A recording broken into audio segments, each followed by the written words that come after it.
This week we have some exciting news. We have new Steam Deck verified titles, we have new games coming to the deck. There's also a ton of new open source releases and a bunch of updates to Steam and the Steam Deck client. Let's get into the Linux gaming news. Alright, first up, let's talk about this. Riven is now Steam Deck verified. Now this is Riven, the sequel to Myst, if I remember correctly. And this is the remake of the 1997 classic. This is pretty exciting. It has VR support, but critically, for this channel, it has Steam Deck compatibility. This isn't like the pre-rendered slideshow that Myst and Riven used to be. This is like a fully 3D, very immersive game. I haven't played this personally, but I mean, it got very positive reviews, and I've seen my friends play it. This is super cool, but also very nostalgic because I believe Riven and Marathon were the two like first person shooter games I ever saw, because my next door neighbor, his dad was like a Mac salesman, and so I saw all kinds of Mac software and games when I was a kid. Do you guys remember Kaboom, or was it just called Boom? It was basically Bomberman. Oh man, that was super cool. Then there's Snavel as well. Go down memory lane for you guys. Yeah, anyway, I'm very excited. I'm probably going to pick this up for myself and check it out on the Steam Deck because, I mean, it looks like I remember Riven looking, but it's like fully 3D, so that's pretty neat. Next up, we have Until Dawn. Now, this is the remake of Until Dawn, which came out in 2015, and Wikipedia says that it's an interactive drama horror game. Take that for what you will. That's not really my style of game, but it has been announced as coming to the PC in October. According to Gaming on Linux, it doesn't have any mention of the PlayStation overlay, which is the problem with games like Ghost of Tsushima, which, you know, having the PlayStation overlay prevents the game from working on Linux on the Steam Deck. So at least according to Liam, this is probably going to work on Linux. Again, this isn't my style game, but hopefully if you enjoy it, you'll check it out. Hopefully it'll work for you. But the next game that I wanted to talk about is 2 Point Museum. I'm actually super stoked for this. Now, I played 2 Point Hospital. It's actually one of my most played games on Steam. 2 Point Campus wasn't really my jam, so I didn't really play that much, but 2 Point Museum looks right up my alley here. I really like their games. Brings me back to when I was a kid again, playing games like Theme Hospital. 2 Point Hospital was definitely inspired by that. Not a whole lot to say about that, but I think it's exciting because, you know, the studio behind these games has released their games on Linux, like with native versions every time. So this is exactly my style of game. I love like the weird, offbeat, goofy, Theme Hospital-esque feel for these games. So yeah, pretty excited about that. Now, next up, let's talk about God of War Ragnarok's PC requirements being revealed. We have these minimum specs here being revealed, and I'm not a hardware expert by any means, but I'm looking at this and I'm thinking, you know, we might get 30 FPS, 22, 25 FPS on the Steam Deck, especially where they're saying that the minimum 1080p at 30 FPS, I think with low settings, we might be able to squeeze 800p out of this. Yeah, especially with the RAM 8 gigabytes here. I think that it's going to be doable. Don't take my word for it. I'm not a hardware expert. This is just kind of my feel. I would not be satisfied with even 30 FPS on the Steam Deck. However, it's probably going to be mostly doable, right? I mean, if we do FSR, if it's supported on the Steam Deck, we could probably get in there and play the game a little bit. Maybe 35, maybe 40 FPS, something like that. I would be okay with 40 FPS. Again, this is a Sony release, so if you take objection to having to sign into an account to play a single player game, this game might not be for you. But yeah, I mean, I'd love to know your guys' thoughts about this. Do you think that we're going to hit Steam Deck support here? Is the Steam Deck going to be able to play God of War Ragnarok? I'm curious because the GTX 1060 is not super powerful. Like it's fairly old, and I'm pretty sure that the Steam Deck can match that. Especially like the RTX 5500 XT. I think that the Steam Deck can kind of get around that place, but I'm not 100% sure. So let me know down in the comments your thoughts on how it's going to perform. Next up, let's talk about Humble Game Night. This is the Humble Board Game Night bundle. So we get 9 games for 18 bucks, which $2 a piece. That's not bad. Plus you get 2 DLC packs. I think this is a pretty decent deal. We have Dune Imperium, which is Proton DB Gold. We have Quilts and Cats of Calico, which is playable. We have Terraforming Mars, which is Steam Deck playable.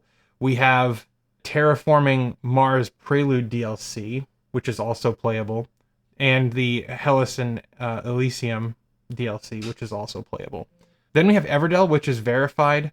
We have Wingspan, which is verified. We have Munchkin Digital, which is playable.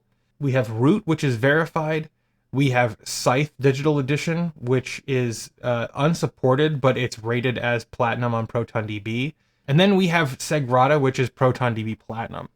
Now, as always, purchasing a Humble bundle helps support charity, but it also helps support this show at no additional cost to you. So you can use my affiliate link below to pick up this bundle for yourself. And if you enjoy board games, which I sure do, I have a whole bunch of them just outside the door here. I mean, this is a pretty good bundle for board game nerds like myself. I'm definitely gonna be picking one of these up. All right, next up, let's talk about Proton Experimental. Proton Experimental had a pretty big change with version 9.0-2. They have a bunch of games that are now playable. The highlights of this list are Onimusha Warlords, Planet of the Apes Last Frontier, Sleeping Dogs Definitive Edition, Unity of Command 2, Avatar Frontiers of Pandora, but this only appears to work on the desktop, the King of Fighters 13 Steam Edition, and Flatout 3, among many others. There was a ton of game-specific fixes, and they were able to fix version 9.0 regressions, including controllers working again in Sonic Forces, Alan Wake's American Nightmare DLC being playable again, Bionic Commando being playable again, and others. As you can see, this is a massive update for Proton Experimental, and it just hit a few days ago, so if you have a game in your library that you'd like to play but doesn't seem to work on Linux or on Steam Deck, check out Proton Experimental. There might just be a fix for your favorite game. Next up, we have ChimeraOS 46-2. Now, ChimeraOS has been on an absolute tear recently. They've had one point update every week for the last 3 weeks, which has been awesome to see. Now, they've included a bunch of stuff here, a bunch of changes, but the big thing is that they've added support for the ROG Ally X. Now, this is full support for the Ally X, and it's going to have improved power savings when suspending for the Ally X and the Ally. There's also a bunch of other stuff. They have experimental support for emulating the Steam Deck's native controller, which is interesting. I'm very curious how that's going to work. And this is also, like I said, experimental, so there's still bugs. It'll freeze your system while emulating the Deck's controller if you put it to sleep. Touchpads on the Lenovo Legion Go, the Orange Pi Neo, and the Steam Deck will now automatically map to a touchpad device on the selected target device when using the Steam Plus or full open gamepad UI session. And there's a whole bunch of other cool things in here. Like I said, ChimeraOS is a really great project. Bazite is as well. These two projects have excellent support for specific hardware, like I talked about in my Wednesday video. With that, I want to talk about the Wednesday video real quick, because in that video I talked about how Valve confirmed that the ROG Ally support that they mentioned in their Deck beta update was hinting at the future hardware support for SteamOS, like future releases of SteamOS.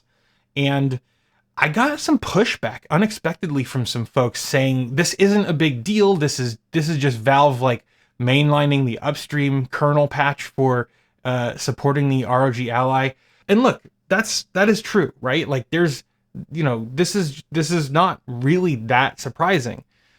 But what is surprising and what is really important about this that people seem to forget, at least the people who are like giving me crap about this story, is that Valve didn't have to mention the fact that the mainline kernel patches for the Ally controller were integrated into SteamOS. because at some point that was just going to happen naturally, right? And they didn't have to call it out in their patch notes for SteamOS beta. But they did. They did, and they did it specifically because they are hinting at a release of SteamOS 3 to the public, right? That's the important thing. Valve did not have to say anything about it, but they did. It would have naturally been supported because of the kernel and the incoming patches for the ROG Ally. And they didn't have to mention it, but they explicitly put it in their patch notes, okay? That's the important thing, because Valve talking about this reminds everyone that they are working on SteamOS for other devices. And that's why it was newsworthy. That's why it's worth talking about. And I think people forget that, like, when you have sort of this monolithic company like Valve, they do everything deliberately. You know, you talk about like gaming industry leaks and blah, blah, blah. Listen, most leaks nowadays are fully intentional, okay? Most leaks now are marketing ploys, okay? And the fact that Lawrence Yang was contacted by Sean Hollister from The Verge, and Lawrence actually said, yes, this is specifically because we're like looking at adding support, public support for these other platforms. That is a big deal. Now, you can still be upset at me for talking about something that is just kind of was bound to happen, which, yes, of course, and I acknowledge that. But at the same time, this is important. And I said this in the video where I was talking about this.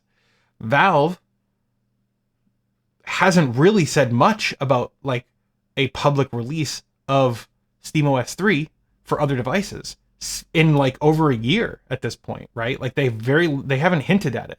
So the fact that they did hint at it reminds us that they are still working on this. At least that's my take. I'd love to hear yours. If you disagree with me, let me know down in the comments. All right, next up, let's talk about the Decky Loader situation from a few weeks back. Now, if you don't remember, just a few weeks ago, Decky Loader had an update that was incompatible with some older plugin releases, and that ended up causing an infinite boot loop in the boot process of Big Picture mode. So if you had Decky Loader 3 installed and you had one of like 8 or so plugins that were bad or you know was returning weird values, then your Steam Deck would just be stuck in a boot loop, and you'd have to connect a USB keyboard to your device to drop into desktop mode and delete your plugins manually.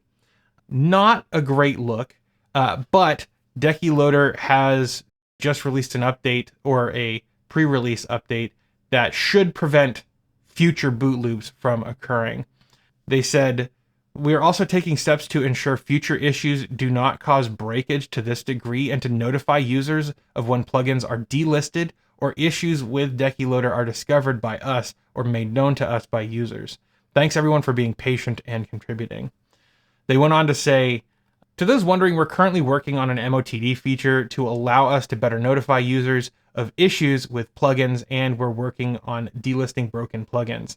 As of the most recent pre-release of Decky, version 3.0.0-pre7, we now have a screen and logic that catches these loops and stops Decky, and should allow you to find and remove any of the affected plugins. We also have future plans to ensure plugins are easier to report as broken, but we don't have anything concrete in that regard." Now look, this is the thing, right? This is a community-made plugin system for the Steam Deck, so it's bound to have some issues. It is great to see them taking accountability and taking steps to make sure this doesn't happen again. I am a big fan of Decky, honestly. I have Decky installed on my Steam Deck, on Emily's Steam Deck. We use Decky all the time. Now, and I really like this plugin system, this whole ecosystem that's kind of sprung up ad hoc.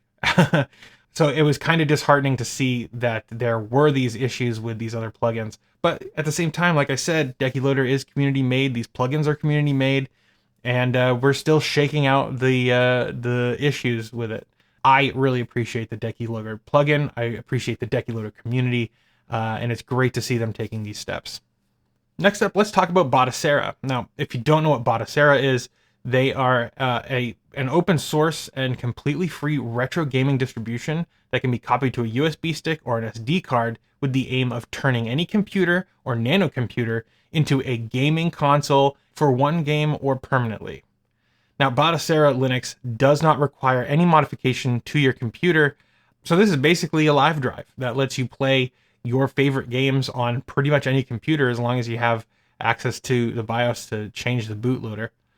Now, Batocera 40 has some interesting changes, and well, let's read this together.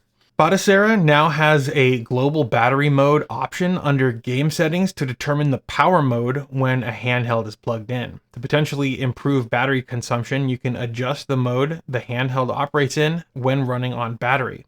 By default, the power mode will be set to balance mode when unplugged.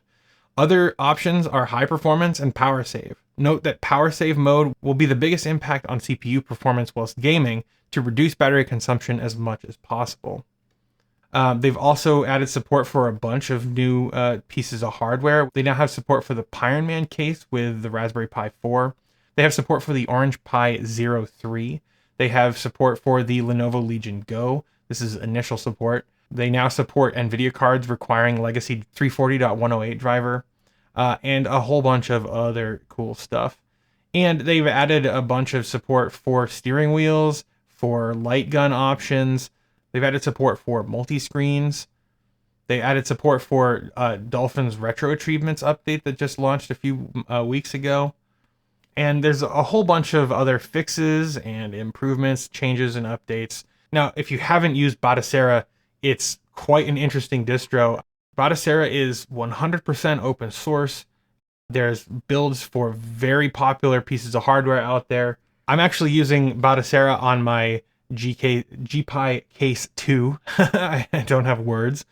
And it's a really cool operating system. I really like it. I'm a big fan of the open source work that they're doing. I mean, they support all of these different pieces of hardware.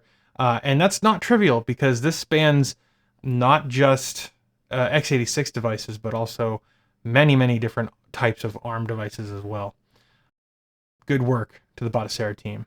All right, let's move on to updates to Steam. Now, there's a new update to Steam user reviews, and essentially what this is going to do is rank user reviews based on usefulness. Now, this is something that I think Valve has been trying to do for a while, and they've never truly been able to nail it.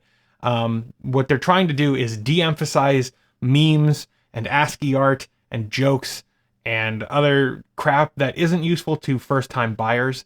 And so new players who are new to the specific game that they're looking at on Steam are going to see reviews that are more useful, that Valve thinks are more useful to new users to make an informed decision about purchasing a game.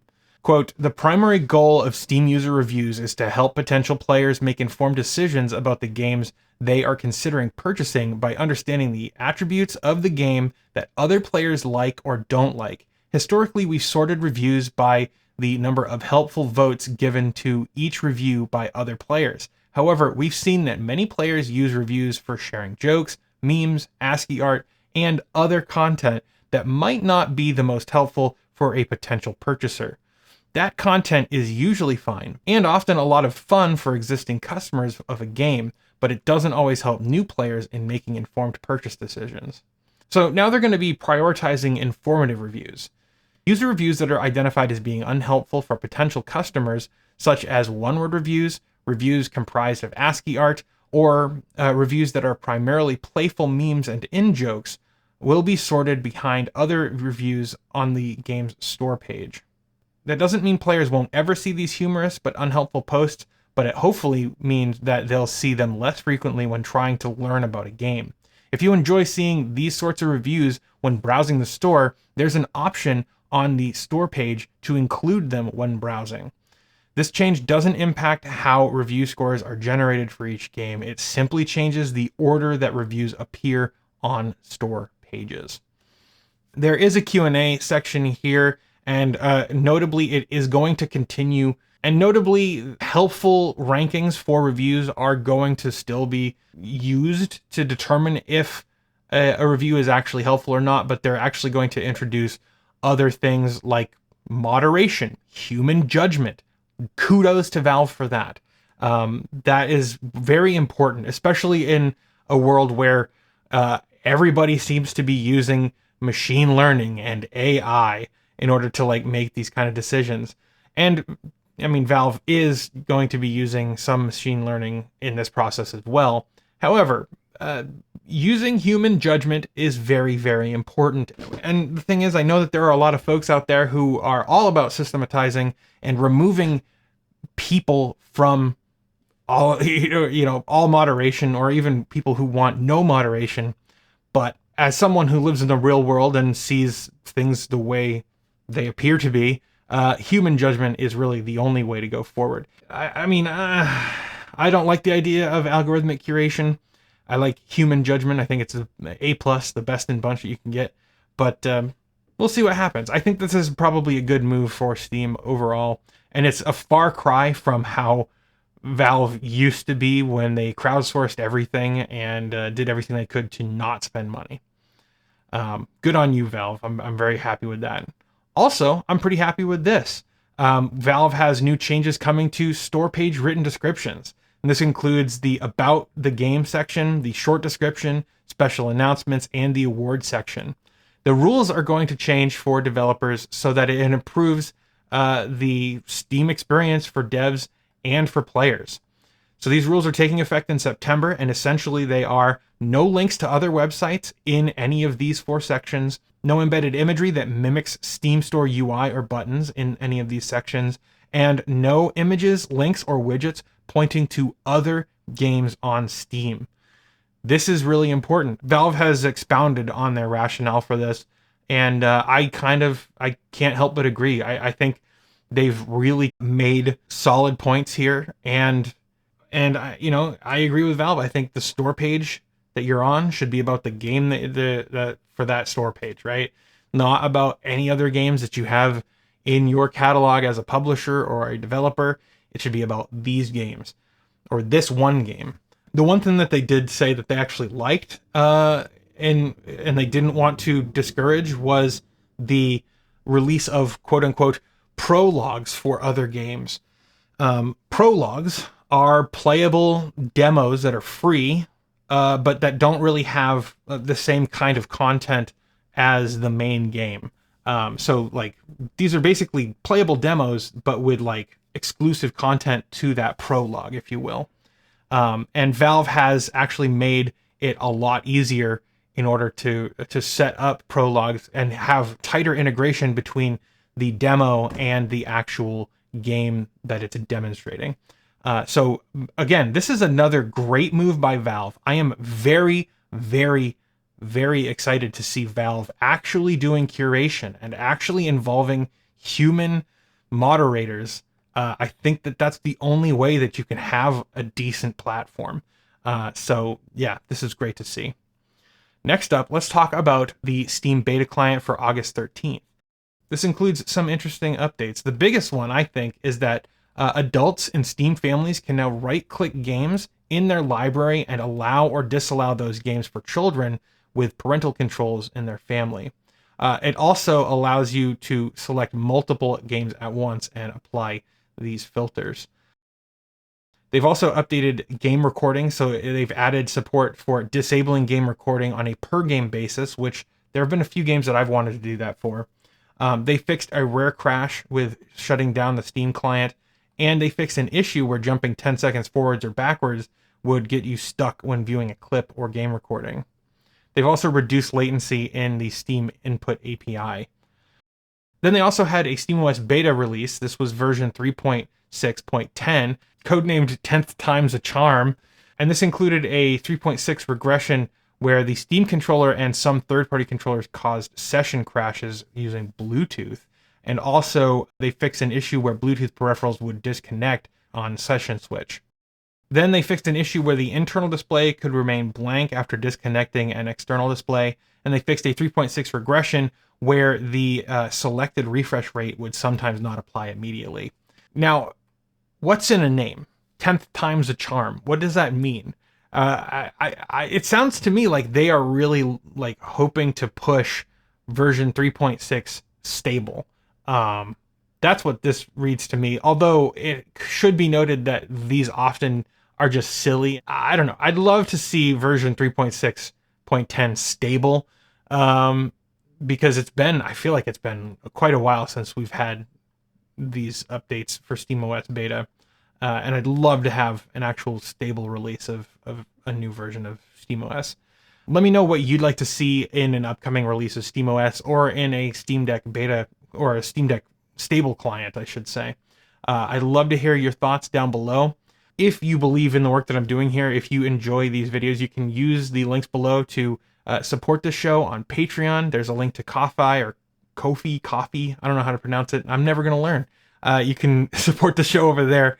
You can also pick up a copy of my game Doodling's Arcade Sports Ball, which is available on Steam and on Google Play right now. Pretty exciting stuff. It's a fun game. A little bit of Pong, a little bit of foosball, where you select the guy at the bottom of the screen that you want to control and make them jump or punch or dash, and you can knock out your opponents. You can hit the ball into the goal. It's all quite a bit of fun, and it's got some very positive reviews on Steam. I think that's going to do it for now. Thank you so much for watching. I hope you all have a blessed day, and I'll see you in the next one.